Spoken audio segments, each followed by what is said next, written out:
Hi, I'm Carla Page, and welcome to my program. I'm excited about this show because this is also the kickoff of 2023. Full of glee in 2023. Happy New Year and happy Black History Month. Thank you so much for watching. I couldn't do this show without you. I'm telling you, you mean so much to me, and I'm crazy about you. So my guest this week, oh my God, he's got so much to share. And I'm really impressed by him, y'all. Yes, I am. His name is Jamaine Mingo. Originally from the Bronx, New York, now living in Albany. He's an entrepreneur. He's the CEO of Loopy and Company. And we're going to find out about Loopy and Company and all the other interests and inspirational things and aspirations that this gentleman does have. Welcome to my show. Thank you so much. Thank you so much for having me, Carla. I appreciate it. The opportunity is grand. I am really, I always like it. I'm really interested all the time on wanting to find out why people come back up to the upstate New York, or maybe they come here for the first time. And I'm going to start out by asking you, what brought you, you're from the Bronx. Absolutely. What brought you to the Albany area, the Capital District? So it was more so for my mother. She relocated from the Bronx. I had found myself in a pocket full of trouble, and she relocated while I was gone. And when I came home, she was like, I'm up here now, so you should come check it out. At first, I was like, no, I'm a city kid. I never heard of Albany, Troy, Schenectady. No, I'm going to stay where I'm at. But as time passed and my mother expressed over and over again how much she missed me, how much it was difficult for her to know that I'm still down here in this fast-paced city and she's up here where it's a little slower and better opportunity, how about I just come visit? And, so I took her up on it. I came up, and it wasn't as bad as I thought. I actually got a blast of good feeling from the fact that it was slower, And when I say slower, I don't mean people, and I don't mean it as a slight. I actually mean that as just in the day-to-day pace that the city moves. It was slower. So I could actually think without having to always shoulder look or move at the pace that a New York City pace moves. So I came up and I liked it. So how did people take to you when you first got up here? What year did you actually get here? I believe it was 2001. Okay. So how did people react to you and respond to you when you told them you really are originally from the Bronx? So it was more so like with open arms. I didn't meet any adversity. I was younger then, but I didn't meet any adversity. Actually, it was like a little awe-inspiring to them. Back then, it was a little more like, oh, you're from the city. And I was kind of like a lightweight foreigner.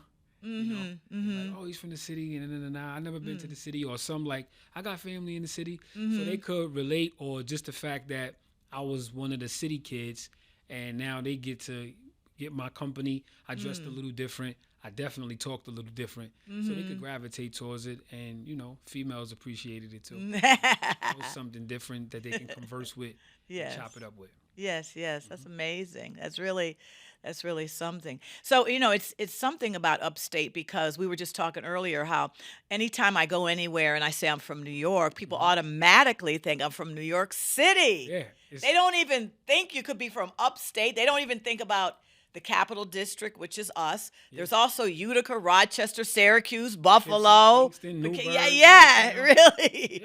There's so it's a common misconception. Okay. Yeah, I see. Yeah, when you go to another state, they pretty much just sum up New York as New York City. And as we was expounding on earlier, it's more so because New York City is like the epicenter as far as fashion, as far as music, as far as sports and things of that nature. The outsiders, they're so focused, whether it's social media, whether it's television, that when they hear those things, fashion, music, it's all coming from one of those 5 boroughs. I got you. So they forget, like, no, that's just a little bit. There's a lot more going on. So the misconception is common. So you're calling yourself, and can we call you an entrepreneur? You can absolutely call me an entrepreneur. Okay. Absolutely. All right. Why? So in 2020, I went and started the LLC process, limited liability company or corporation, to start Mingo Industries. That's my parent company. And I fashioned my EIN, which my employee identification number for the company, Loopy and Company. I modeled it after Tiffany and Company. I always liked that name and their brands and the aesthetics of the things that they had to offer. And I modeled my own business behind that because it was classy, it was elegant. I liked it. And now I am the CEO of Loopy and Company. So if you had to describe Loopy and Company to someone, how would you describe it? As far as what we offer or the company itself? What you offer? What we offer is a wide range of apparel. We offer hats. We offer varsity sweater jackets like the one I have on today. We have derriere shapers. It's a new popular thing that the females who work out and are more athletic, they fancy and like to have. Derriere shapers. We have socks. We have underwear. We have hoodies. We have hats. We even venturing in now to getting our own sneaker. Wow. Our own high top basketball sneaker. So we got some prototypes on the way right now, and we got an array of things that's been received well from Albany, Troy, Schenectady. We ventured out to other states, but the responses I've got from several pop-ups. I just did the Stop the Violence basketball tournament last summer. Very favorable, very profitable. So they like what we have to offer. It's men and it's women. And soon, if everything goes the way we plan it, we'll be venturing into Loopy Baby, which is for the children. That is wonderful. And you have you have a manufacturing company. Explain that. So basically what happened is I'm of the Islamic faith, Sunni Muslim, and I reached out to a couple of Muslims in Pakistan, Sialkot, Pakistan to be exact, and they liked what I was doing in the simple fact that I was of the Muslim faith like them, and they offered me exclusivity in manufacturing of my clothing. This is one of them. It came straight from overseas to me. Wow. This used to be fabric. Before it was fabric, it was before it was dyed, before it was anything. And they took my ideas. I sketched it out for them. I allowed them to get the vision. Yeah. And now it's repetitive. Isn't that It's repetitive. Goes from one thing to the next. You're a walking advertisement, I aren't you? strive. You know, this is another one of their products, and this is my Loopy and Company varsity apparel.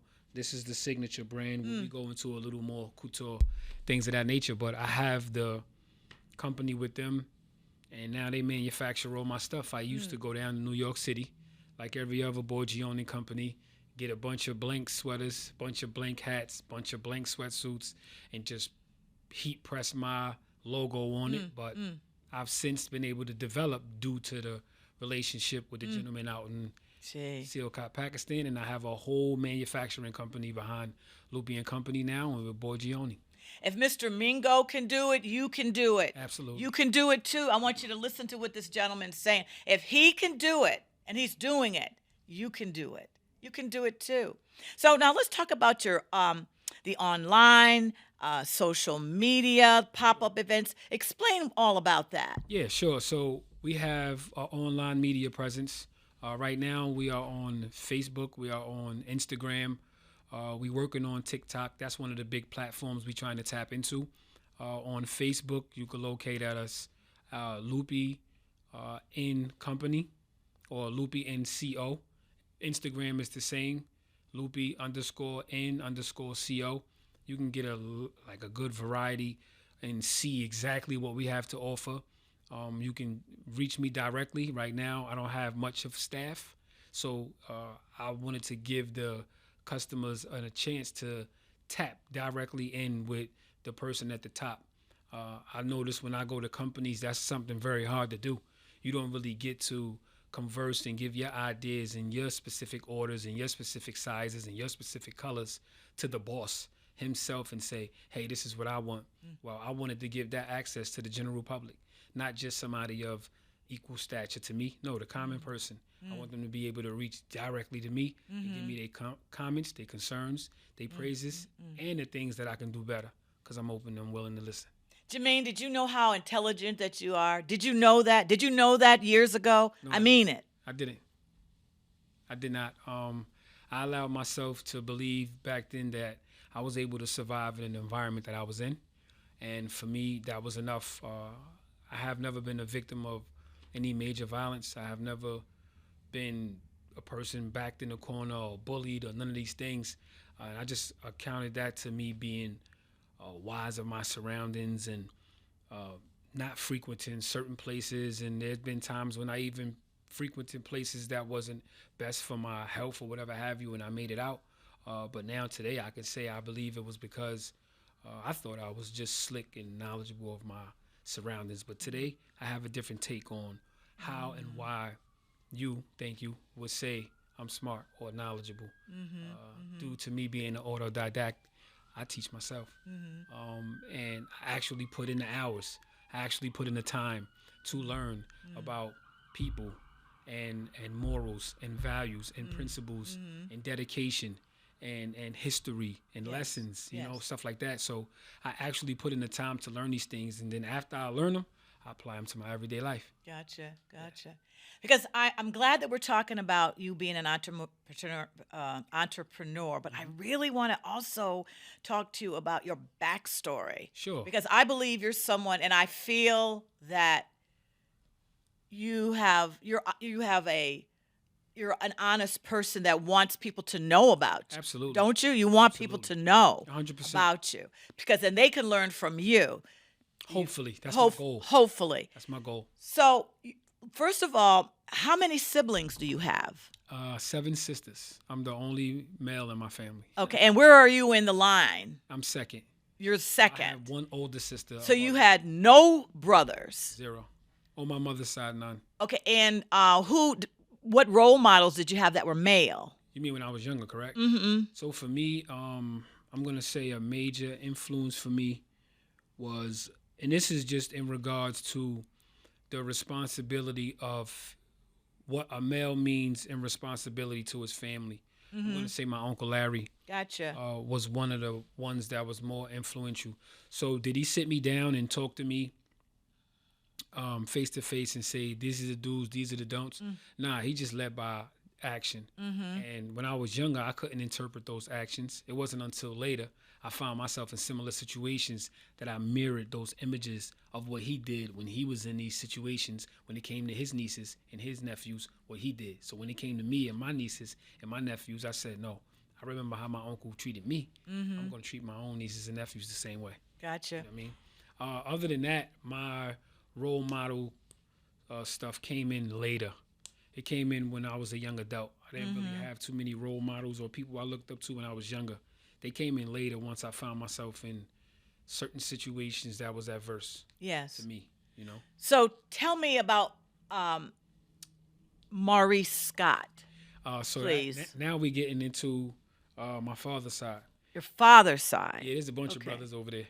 Oh, so on your father's side, a bunch of brothers. Yeah, but we didn't grow up together. Okay. Yeah, we didn't grow up together. So there's a bunch of discrepancy with that. That's probably a whole nother interview. But for Maurice Scott himself, he's the reason, the inception of me even wanting to do a clothing business. I found myself in some trouble, like I said, and we're going to delve into that later. But just to get the piece about Maurice Scott, when I came home, I had a whole different agenda. I had a whole different direction I was headed in. I do music. And not so much today, but when I came home, I was on the music path. I believe I have a craft that I've been blessed with musically, and I was going to go that way. And then I ran into my brother, and I seen he was doing a clothing line called Melansky. And I'm like, wait a minute, Melansky, that sounds kind of familiar. He's like, yeah. You remember the old mob guy, Maya Lansky? I'm like, oh, yeah. He's like, I just put them together. Okay. You know, I didn't necessarily like what he was in and what he was doing, but the name, it just struck me as something elegant. And now he's doing things in Paris, runway, he's doing Atlanta, he's doing New Jersey. He's on the other circuit. He's doing bathing suits, swimsuits. He has celebrities. So y'all make sure y'all look out for Melansky. He's doing big things. You can look him up on all of the major platforms. Check it out. I'm sure you'll find something you'll love. Melansky. And how can people reach you and any internet information? You want to give that now? Yeah, sure. If you want to reach me, it's Maine Martyr, MaineMartyr on Instagram, Maine Martyr on Facebook, Maine Martyr on TikTok. You can reach out. The website is theloopycompany.com. You could just go right on the internet. It'll take you straight to my page. Again, I set up access for the customer or even just the browser to subscribe to our website. And when you do so, there's a link to send a text. It won't be an Autobot. It won't be some subservient of mine or somebody who works for me. You'll be directly talking to me.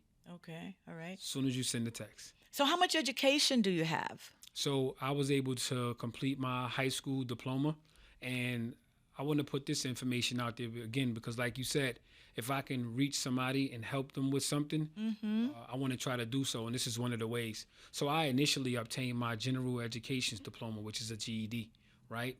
But I wasn't satisfied with that. I traded that in, right? Listen to this, y'all. I traded in my GED for my high school diploma. So while I found myself in that trouble and I was incarcerated, they came up with a program. Anybody could take. You do not have to be incarcerated to take this program. I don't have the information directly, but per today, I'm going to put it on my website. So visit the website. I'm going to put it on there. You can take the GED you earned when I was actually young enough to go to high school. And I went back to school in 2005 in the Community High School of Vermont. While I was incarcerated, I took the whole 11th and 12th grade over, completed, and I actually got to have my cap and gown ceremony. I got my high school diploma. Woo, got a high five, yes. Yes. Yeah. Isn't that something? That Yeah, is absolutely. out of sight. Wow. Yeah, so I encourage anybody who does have a GED not to settle for that. Because you can go online and say GED substitute for high school diploma. Gotcha. And you'll find it. I'm going to make sure I put this information on my platforms as well. Okay. This wasn't even something I was thinking of, but talking to you and you asking me what level of education you have. Because even though some jobs will say, hey, GED is just as good as a high school diploma. No, it's not. No, it's not. One is above the other. Right? So if you can trade that in for just a year or two of your time to actually get the diploma, then that's a benefit. Wow. Here's the sub-benefit in that. Your child get to see you with an actual high school diploma. Yes. You never know if you inspire them to go to the next level and go to college because you finished high school. Absolutely. I have the CEO with me this week of Loopy and Company out of Albany, New York. And I'm happy to have this gentleman here. As a matter of fact, if you go by Fresh and Fly at 13 South Pearl Street, that's where your items are, correct? Absolutely. That's where they are. And I'm happy to have him here. He's got loads to share still. And I just want you to know that Black History Month, we're celebrating here on the Carla Page Show, but we can celebrate Black History Month 365 days Absolutely. of the year. I agree. Black History Month started out as one day, then it started out as 1 week, and now we have a month. And some people say it's the shortest month of the year. Do you hear people say that? I have. You know? But we still have it. I have. We still have it. I disagree, but I have. What do you want to say? I mean, they say, why is it in the shortest month of the year? Doesn't matter what month it is in the year. It's celebrated. And when it's celebrated, I believe if we take those days and we allow ourselves to reflect and we allow ourselves to think back on the sacrifices and the successes of our forefathers and foremothers, we can utilize that. It don't need to be on a specific time frame. Like if we just look at one in particular, Zelda Barber Wynn Valdez, right? Velez, right? She took her company to the highlights in her career. And I want to highlight, too, she lived for 100 years. She was born in 1901. She passed away and went on to glory in 2001, right? She was one of the first Black entrepreneur females to have her own store on Broadway Street, or Avenue, right, in New York City in 1946 and 48. You know what it was like to have a store on Broadway I can back then? imagine. Right? So for her to do what she did and have her costumes and her designs graced by the likes of Ella Fitzgerald, Josephine Baker, I can go on with the celebrities who took pride in her work. So I'm just saying, it doesn't matter if it's only 29 days or whatever the amount, but if we take time to reflect on things like that, she's one of my heroes, right? Because she was one of the first in clothing. I like that. You understand what I'm saying? I do. So the length of the month, that's objective view. Excellent. And for me, I'm gonna choose to view that glass as half full versus half empty. That's beautiful. I really like that. That's very, very nice. Mm-hmm. Wow. Now you're married and you have children. Yeah. Let's give a shout out to your wife and your children. Shout out to my wife, Joanne Gandia. I call her Poca, short for Pocahontas. We share a lovely family, 3 children, things of that nature. She couldn't make it here today. She had to work. But like I was telling you, one of the motivation and driving forces behind me actually putting foot to the gas and starting Loopy, I found myself mentally just locked in fear of actually going to do something and venture into a field I've never been in. I had no experience. And it was her like, I believe in you. I believe you can do this. I know how smart you are. I know how intelligent you are. Get up and go. Matter of fact, pick up your phone and do it now. And I promise you, Carla, I picked up the phone and put the first payment in for my LLC that night. I love it. I do. Yeah. And I do want to give a big shout out and a hug to my dear friend Joe. My guy. Oh, Joe. Joe. Super shout out to Joe and John down there at the Key Bank. Yes. On South Pearl. Joe, I've known for years. Yeah, very inspirational for me, and he's the reason, one of the reasons, that's why I thanked you too, that I even made it on his platform. It was through Joe's recommendation to you that he had this guy who came into his bank that was looking for funding for his clothing company that would, because he said he wanted to help you. Yeah, and he has, and he does so far. Those gentlemen down there, Joe and John at Key Bank, you go into some of these banks and you get like the vibe of they just dare to take your money and not really care about what you're trying to do and go that extra mile. Those 2 gentlemen so far have gone the extra mile. Sure. They believe in you. They believe in me, You and Kevin both. Good.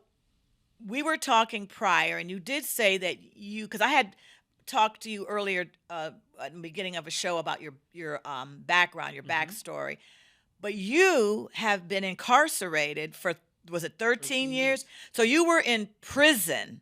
Actually, I was in federal prison. Federal prison for 13 Well, what's the difference? What is? So I did 2.25 to 4.5 in state prison. Okay. I did a 3-year sentence flat in state prison. And I ended up doing a 13.5-year sentence in federal prison. Oh, my goodness. Yeah.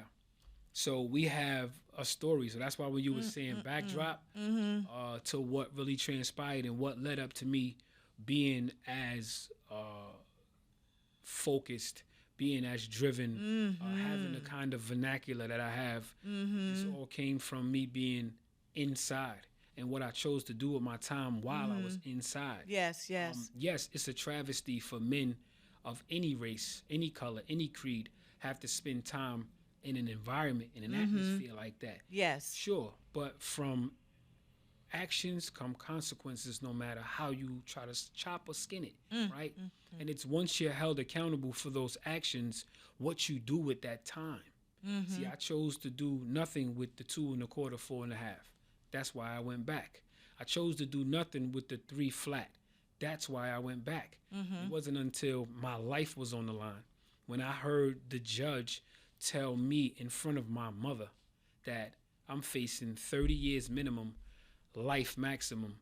It was those times where it got real for me, And I also was fighting for my life for something that I didn't do. So while I was committing crime, while I was supplying the streets with drugs, I didn't commit the crime they accused me for. Wouldn't you say that's karma? All the stuff I was doing, I wasn't held accountable for. But they found a way because somebody provided information and cooperated to get themselves out of a jam. So they implicated me and went all the way through with it, testified at my trial, thus forth.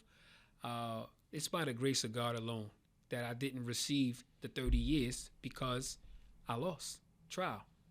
What would you say? Not so, but quote unquote, fair. It's fair. I lost the trial. The judge said my role in the conspiracy wasn't at the magnitude the DA tried to present the case to the jury and himself. He didn't believe all of the big money amounts and kilo or quantities of cocaine amounts the judge didn't believe that was attributable to me, and I ended up getting 16 and a half year sentence. And out of that, I did 13 and a half. I was able to come home early due to successfully completing and becoming a mentor in a program called RDAP, which stands for Residential Drug Abuse Program. I excelled exponentially in the program, and they championed for my early release. So I just want to be clear on this. You went to prison because you were selling drugs? Absolutely. But you were selling cocaine? Cocaine. Anything else? Marijuana. And marijuana. And they gave you, back then, they gave all of that time. Absolutely. I was facing 30, and they gave me 200 months. When you break down 200 months into years, it's 16 years, 8 months. Will you tell the viewers your age now? 44. You're 44. Wow. So all of this happened when you were way younger. I went to jail when I was 27. I came home 40. So selling drugs, marijuana, which is now, and cocaine is now legal marijuana. Did you at any time think about the fact that cocaine or what it does to a person, though? Did you ever think about the other side of it? Unfortunately, no. During that time, the only thing, and now I'm going to speak about those things that I was doing, not what I lost trial for, because I wasn't a part of that conspiracy. However, I am guilty of selling cocaine. So now I'm going to speak from the things that I was doing. But so when I was selling and distributing cocaine in the Albany, Troy, Schenectady area, no, I didn't take into account what I was doing to somebody's psychological brain, what I was taking food out of other kids' mouths by supplying their parents or uncles or aunts with cocaine that it took from them. I didn't think of that. I wasn't responsibly intact then. I wasn't responsibly mature. That's what I wanted to say. I wasn't responsibly mature then. No, I didn't. I'm not going to say I didn't care. It just, I cared about the money more. I cared about my own well-being and supplying my family and my nieces and my nephews and my wife, because I was with her back then, with the proceeds from what I was doing. It was definitely something that I'm ashamed of today because I am responsibly mature. I believe people are held accountable for what they know, right? And I didn't know that I had a social responsibility. I didn't know that then because I wasn't taught it. I didn't have no examples of anybody being socially responsible, right? So it was only until I went to prison for the long stint, not those two, that I started getting around what I call men who champion morals, values, principles, integrity, honor, loyalty, respect, admiration, courage. It wasn't until I got around these men, and unfortunately, a lot of them never coming home. Oh. Right? And because they never coming home, when they saw this kid, me, come in with this, to them, little bit of time, 16 years, get out of it. To them, they said, well, and this is what they do, they call it scouting. The guys with life, the guys with 30 years, 50 years, things of that nature, they don't just converse with anybody in the jail. You can't just eat with them. You can't just socialize with them. You can't sit in their circles. You can't hear their conversations. Not anybody. You have to be elected in, they have to say, this kid is different. Come here. And it was for me, it was a good gamble with them gentlemen when they took the gamble with me. So while the majority of the population of the jail was in the gym playing basketball or working out or in the dorm watching TV, they mandated me to meet in the law library. And at first I had a problem with that. It's like, who are you to mandate me anywhere? Like, what? I was ready to become confrontational, but it wasn't until I spoke with some of the other men who was respected in the jail, and even some of the guards, the higher up guards, who was like, no, if those guys called you, you need to go. They have something for you. It's up to you to take it. And then once I actually started spending every day in this law library and listening to what these guys talk about, listen to what they hold dear, listen to what they see as justice and social responsibility. And this is where I learned all these phrases and these terms, and I learned more about the law. And I learned more about what I was doing and the laws I was breaking and the time I was subjugating myself to. It wasn't until I got around them. So that's why I was saying when I was younger, there wasn't too many people I looked up to. It wasn't until I went to the federal penitentiary And I got around these gentlemen who unfortunately will never see the light of day, that I actually got some real inspiration. I got some real motivation to come home and change. Let me ask you this, Jamaine, and I just love your honesty, and I really just feel like, my God, I could just talk to you on and on, but quickly, and then I do want you to give all your information again, and Absolutely. and we do want to also, just say again how you can be reached, because we're just Not a about out problem. of time. But did you use drugs too? Did you sell and use? So I definitely use marijuana and alcohol. By the grace of God, I never tried nothing hard. Cocaine, heroin, pills, Xanax, none of that stuff. I'm grateful I never ventured into it, and that mainly came from the personal people that around me, whether they was family or friends. Yes. I saw their lives and how it was panning out while they was using any of those drugs Yes. I named. You know what I mean? So for me, I had great examples of what not to do and what not to be. So Gotcha. marijuana, and I'm not downplaying it just because it was marijuana and alcohol, because I believe an addiction is an addiction is an addiction. Yeah. It doesn't matter what it is. So I definitely was addicted to money, the drug lifestyle, marijuana, and alcohol. Yeah. Today I don't use none of those things. I would like to have you come again, and I would want appreciate you to give all the information quickly, and the fact that you're somebody that has so much determination. I have a lot of respect for you, and and I'm just meeting you. Oh, it's just But a I beginning. want you to know your value and your worth. I You've appreciate got it, and you've got a lot to offer.